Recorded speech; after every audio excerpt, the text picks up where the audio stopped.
Alright, how we doing, ladies and gentlemen? My name is Wolf, but welcome back to Live Dungeon Overview. So this is going to be Sailor's Abyss, and we're going to be playing it from the healer perspective today. Because it's the final day of the beta, and I want to play Sylvie. So, I haven't had access to playing her throughout the entire time. So we shall see how I do. This is my second dungeon healing on her, but she is so brain dead easy that we're going to have a good time. So, when you get into Sailor's Abyss, there's going to be two separate paths you can take. You can either go this route, or you can go this route around to the boss.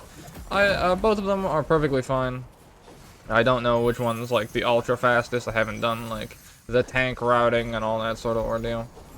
You're going to want to kick this healing waters here that the water elemental does, because they're going to do a 30-ish% heal on pretty much anything that is still alive. So do make sure you're kicking that if you're playing either DPS or tank.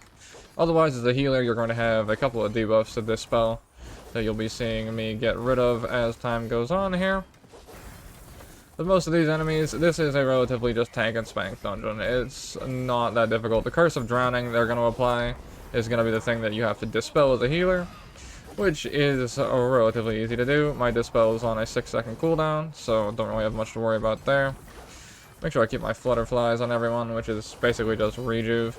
The reason that Sylvie is so powerful is that my mana is still regenerating, whilst I'm healing everybody, which is just absolutely busted.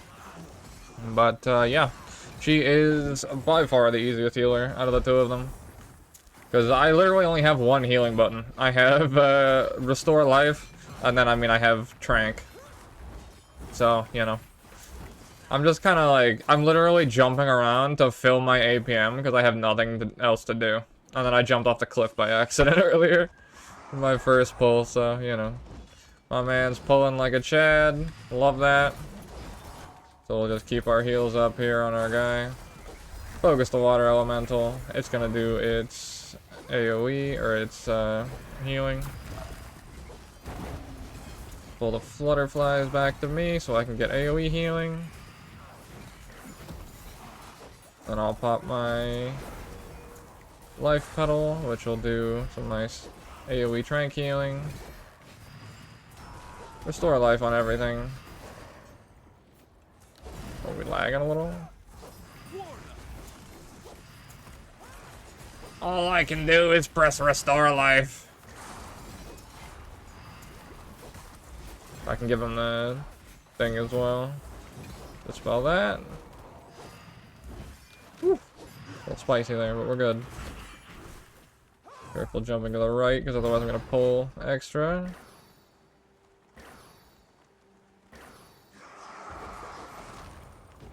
The tank has heal over time on him, so we should be good. Should be able to just chill out now, hopefully. Like I said, water elemental does the healing. You can try and stop the Curse of Drowning as well if you're playing Rhyme. You can use a knockback on it, which will solve that problem. Just mitigate a little for your healer if you can. I'll dispel that in a second. There we go. I have a... It's literally called Innervate. I have a trinket that basically gives me... Well, I guess it gives me Innervate. It gives me 30% mana back, which is really, really nice. So I don't have to worry too much about mana problems whatsoever. My ulti is Spirit Link, so it'll link everyone's health together, which is really nice. Don't think I'll need to use it until, like, later on. There's, like, one area that I think I'll need to use it in here, which will be, like, this pull, probably, that's coming up. But so far, relatively easy tank and spank dungeon. Nice spot for AoE there. You can pad the meter relatively easily. I'm literally trying to find things to do. Like, I'm not gonna lie. This character is so easy. I mean, then again, healing and Resto Shaman and healing 3v3 will condition me for way too many things to be on the lookout for, so. Alright, so this is where I'm going to probably pop my ulti, because we're going to need to kick this guy. Because he's going to do Shadow Eruption, and no one's going to kick it, so I'm going to just link the team here. Like so. Put my heal over time on everybody. And put my AoE heal down. And then Flutterfly everyone. And I mean, that's basically the healing rotation, I think. Give him the big heal a couple times. And we should top back off. There we go. That debuff is 50% increased shadow damage. Or 50% increased magic damage taken. He's the only one who casts that, however. Did my guy leave? Or did he break? Or did he disconnect? Oh well. We're almost at the boss anyway, so we should be fine. I assume he disconnected. Hopefully he can load back in. Nice, he kicks that. Oh, not me, literally just left. Alright, Pog. Whatever, we should be fine. I'll just carry. It'll be fine. Necrotic Bolt. Kinda whatever. Guess I'll start doing DPS.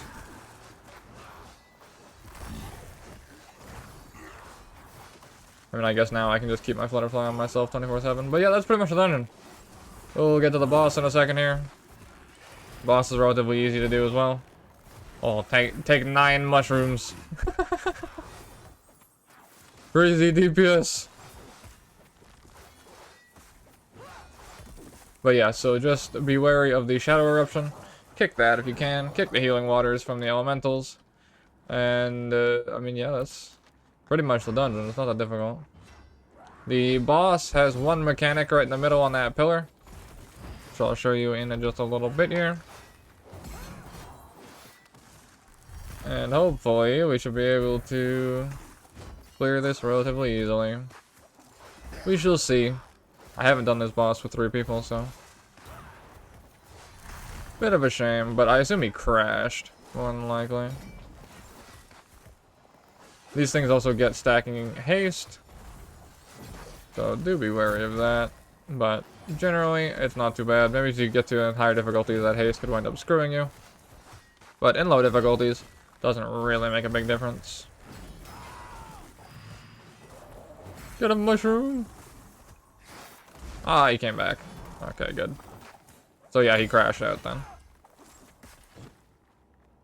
It happens. Unfortunately, the beta servers aren't the most stable at the moment, but...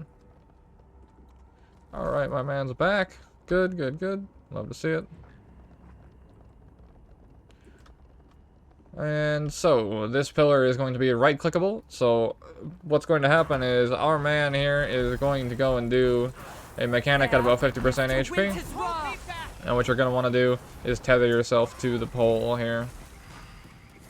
So I'll keep my heal over time on the tank. Deafening Screech is going to silence you. You can see our rhyme got silenced there, unfortunately. And then the Binding Strike that they have on each other right now, they need to get closer together. Which, the closer they get, the less damage they'll take from Binding Strike. But it seems like Homie doesn't know that, unfortunately. So, Undertow is going to put a debuff on you that, when dispelled, will put a puddle underneath you. I'm not dispelling him there. That would be a very terrible spot to dispel him. So we'll dispel him now, I think. I'm Binding Strike with the tank. Frost ward shields me. Now we need to link ourselves to the pole here. And he'll do the Screech at 40%, like so. Which thankfully I didn't put a puddle underneath us, so we're good. And I think that should be the kill. That is pretty much the boss.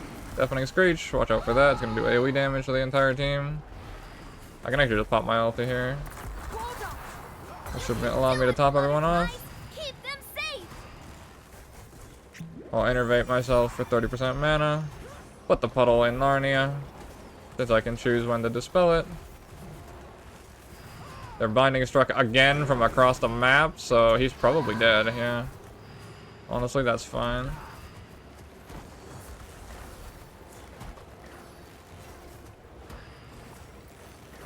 Alright, well. Undertow on me. I'll Undertow here.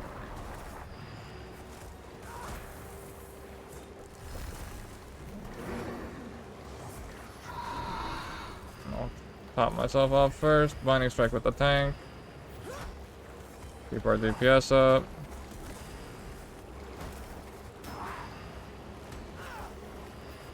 him in a second here.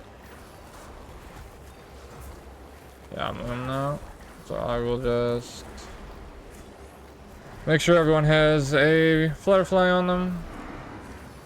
And we should just be able to kill the rest, thankfully. My ward shields me. There's literally nothing else I can do right now, so. Hopefully they kill. There we go. But yeah, that is Sailor's Abyss. Like I said, just tether yourself to the thing. If you're playing healer, you have to dispel the mechanic. Otherwise, if you're playing DPS, try and run to like the outskirts of it. Do not stand right here if you have Undertow on you. Because if you get dispelled right here, the puddle will be here. So when you get anchored, you'll get like pulled into the puddle and then everyone gets extra melted. So be wary of that from both sides if you're healing or if you're playing DPS. And then if you get Binding Striked, everyone's naked, that's weird. If you get Binding Striked, make sure that you stay close to the guy you get Binding Struck with. Otherwise, you're going to take a crazy amount of damage. But yeah, that is Sailor's Abyss.